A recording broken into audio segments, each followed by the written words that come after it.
ایک زوردار دھماکے کے ساتھ ہزاروں پتھر فضا میں اچھلے اور مٹی نے فضا کو دھندلا دیا۔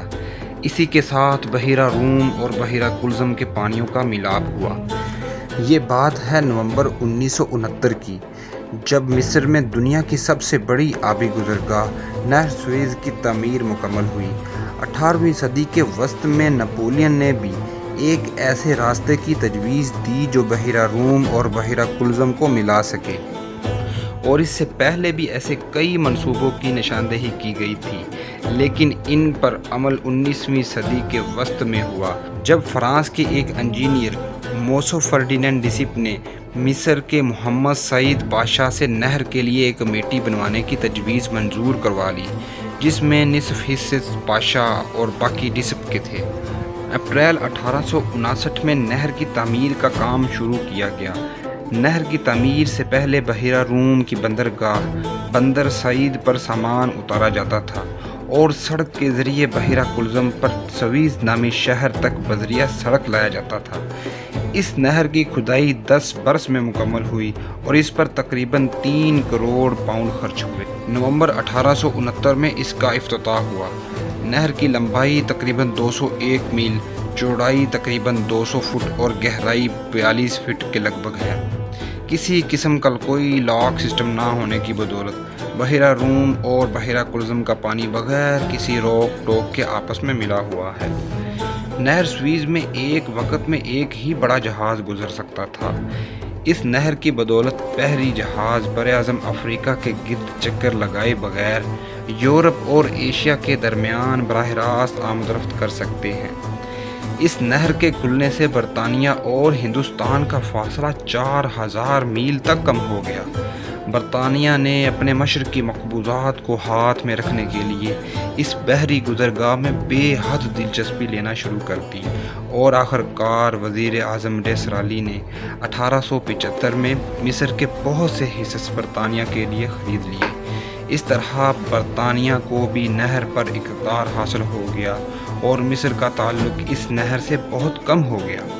1888 کے بین الاقوامی معاہدے کی رو سے اس نہر کو بین الاقوامی حیثیت دے دی گئی، جس کا مطلب یہ تھا کہ صلح اور جنگ دونوں صورتوں میں ہر ملک اور قوم کے جہاز اس نہر میں بلا مزاحمت گزر سکتے ہیں۔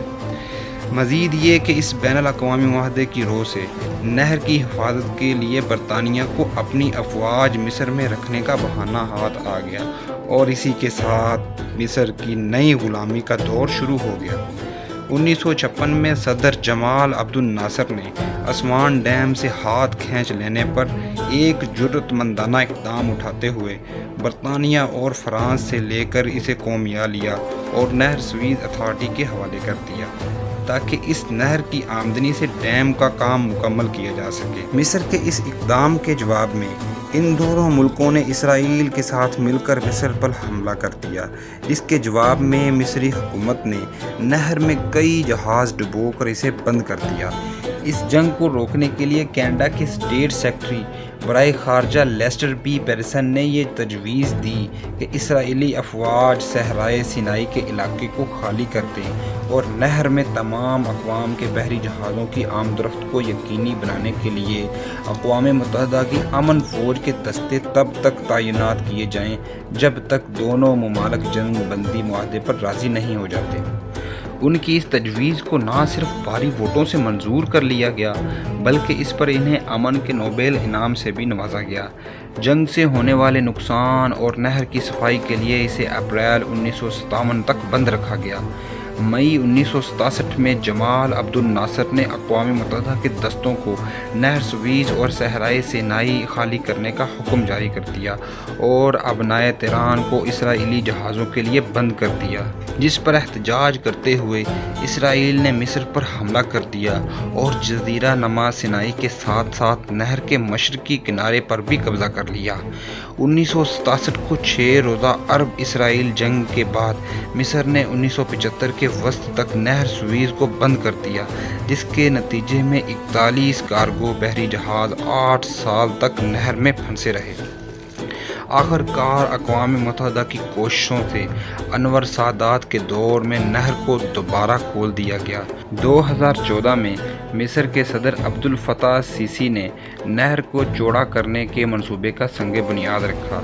6 اگست 2015 کو توسیعی منصوبے کی افتتاحی تقریب نہر سویز کے قریب واقع شہر اسماعیلیہ میں منعقد کی گئی۔ اس تقریب میں فرانسیسی صدر فرانسیو اولاند، اردن کے شاہ عبداللہ دوم، بحرین کے بادشاہ حمد بن عیسیٰ الخلیفہ، فلسطینی صدر محمود عباس، امیر کویت شیخ صباح الحمد الصباح اور یونانی وزیر اعظم الیکسس سپراس سمیت غیر ملکی شخصیات شریک تھیں۔ اس توسیعی منصوبے کے تحت 193 کلومیٹر طویل نہر سویز کے 72 کلومیٹر حصے کو گہرا کیا گیا اور اس کے وسط میں ایک متوازی گزرگاہ بنا دی گئی۔ اس سے دو رویہ آبی ٹریفک کو رواں دواں رکھنے میں مدد ملے گی۔ نہر سویز کی گہرائی 24 میٹر یعنی 79 فٹ ہو جانے کے بعد اب 66 فٹ گہرائی والے بحری جہاز بیک وقت 2 آبی راستوں میں سفر کر سکیں گے۔ تو یہ تھی نہر سویز کے متعلق شارٹ ڈاکومنٹری۔ امید ہے اس سے آپ کے علم میں اضافہ ہوا ہوگا۔ اس طرح کی دلچسپ اور معلوماتی ویڈیوز دیکھنے کے لیے ہمارے چینل کو سبسکرائب کریں، کمنٹ سیکشن میں اپنی رائے کا اظہار کریں اور ویڈیو کو لائک اور دوستوں کے ساتھ شیئر کریں۔ ملتے ہیں ایک نئی ویڈیو کے ساتھ۔ اپنا اور اپنے عزیز و اقارب کا خیال رکھیے گا۔ اللہ حافظ۔